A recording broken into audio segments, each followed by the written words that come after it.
I'm not trying to tell you what the truth is, because sometimes the truth is extremely difficult to find.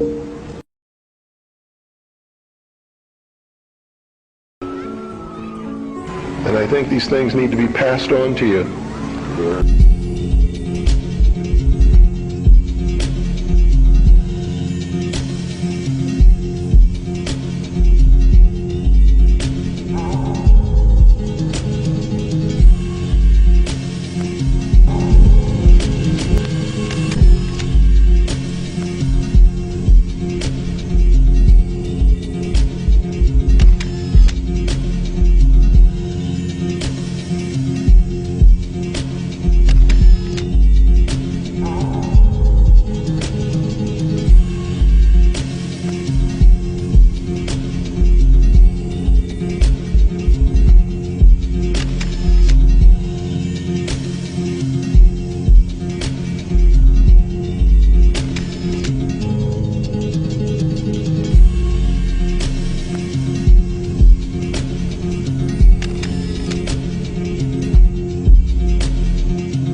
Understand this too.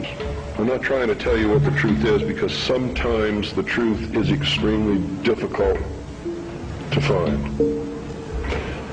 And sometimes we believe we're broadcasting the truth and it turns out we really aren't. But if we find out we aren't, we must be willing and instantly able to go on the air and say we were wrong and correct it.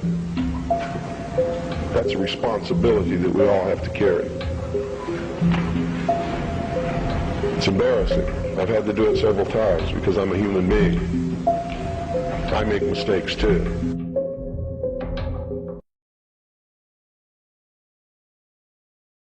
Now, I have since come to believe that the extraterrestrial portion of all of this is nonsense, but that the technology is real.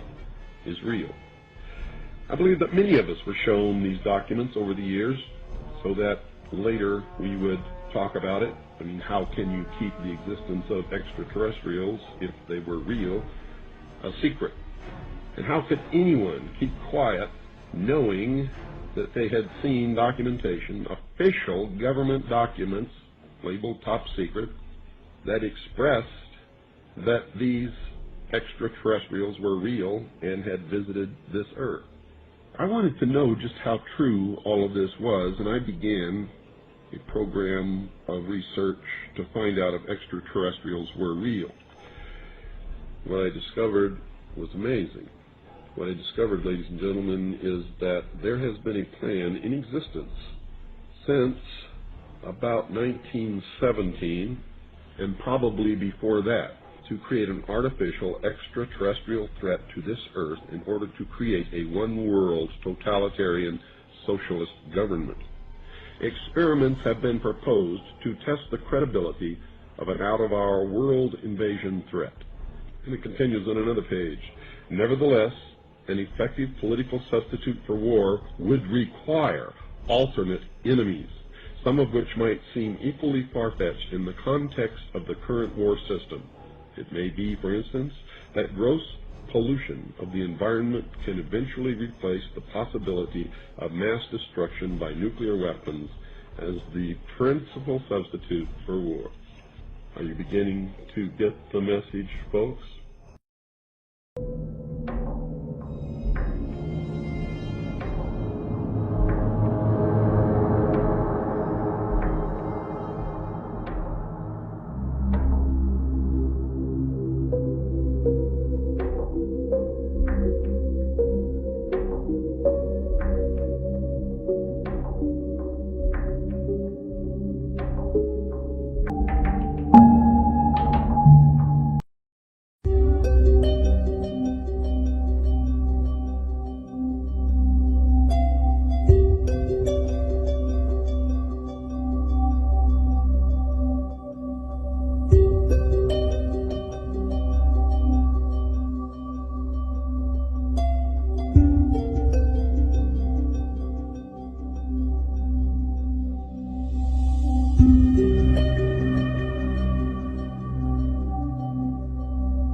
Supposedly, a CNN reporter found Osama bin Laden, television camera crew with him, went into Osama bin Laden's hideout, interviewed him and his top leadership, and he came out and told everybody, within 3 weeks, Osama bin Laden is going to attack the United States and Israel. Now, don't you think that's kind of strange, folks? You see, because the largest intelligence apparatus in the world, with the biggest budget in the history of the world, has been looking for Osama bin Laden for years and years and years, and can't find him. Some doofus jerk-off reporter with a camera crew waltzes right into his hideout and interviews him. And I'm telling you, be prepared for a major attack. But it won't be Osama bin Laden. It will be those behind the New World Order. I wonder what targets are supposed to be. And if they don't if this doesn't materialize in the next 2 or 3 weeks, it will eventually materialize because they haven't succeeded in getting the guns out of the hands of the American people, nor have they succeeded in taking our freedoms away. And so I can tell you with a certainty, they must do something terrible in order to stop this backlash and regain the sympathy of the mass herds of sheeple out there.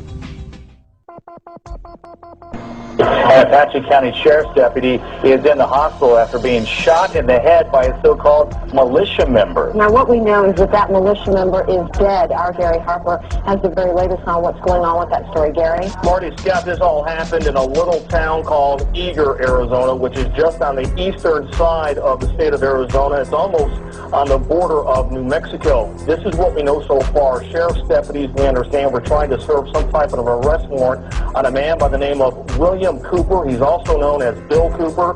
He reportedly has been known to be hostile towards law enforcement, so sheriff's deputies apparently disguised themselves as a bunch of rowdy teenagers in the back of a pickup truck in hopes of luring Cooper out, and it apparently worked. However, when Cooper realized what was happening, he pulled a gun and shot a 40-year-old deputy in the head.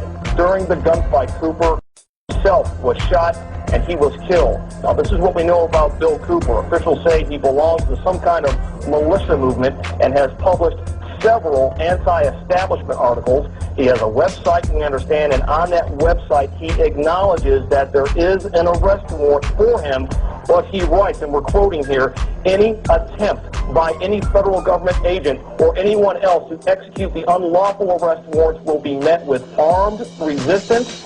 Any person who attempts to kidnap our children will be shot upon discovery, and that is apparently what happened earlier this morning. The truck was parked. It was unmarked. No one was in uniforms.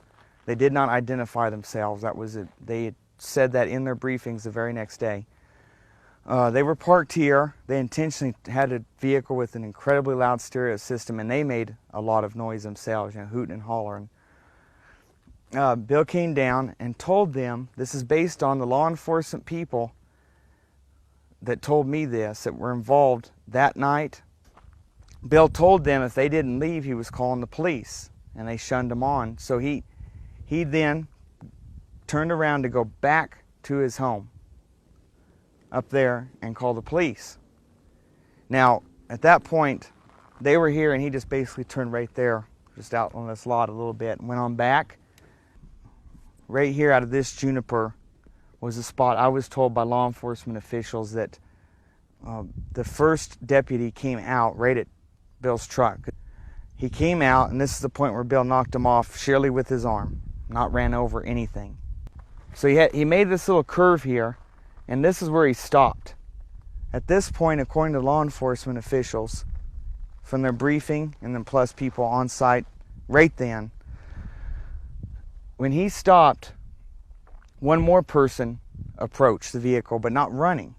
And that's when he did the open hands thing and a sign of, like surrender or whatever.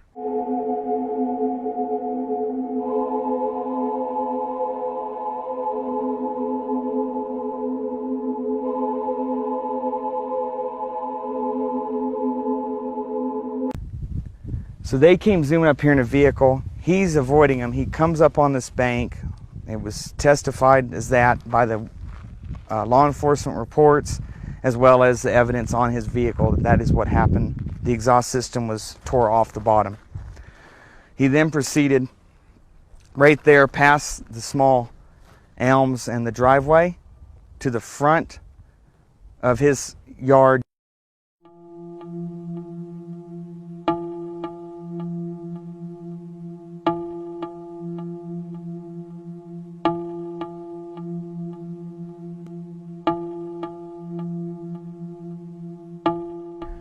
I was told by the law enforcement officials that were on site and ones that had to come up afterwards and get a briefing so they knew what went on roughly, because public was obviously going to be coming to try to come up here, and news crews and all whatnot. They had put out that Bill is not to be let back in that house alive.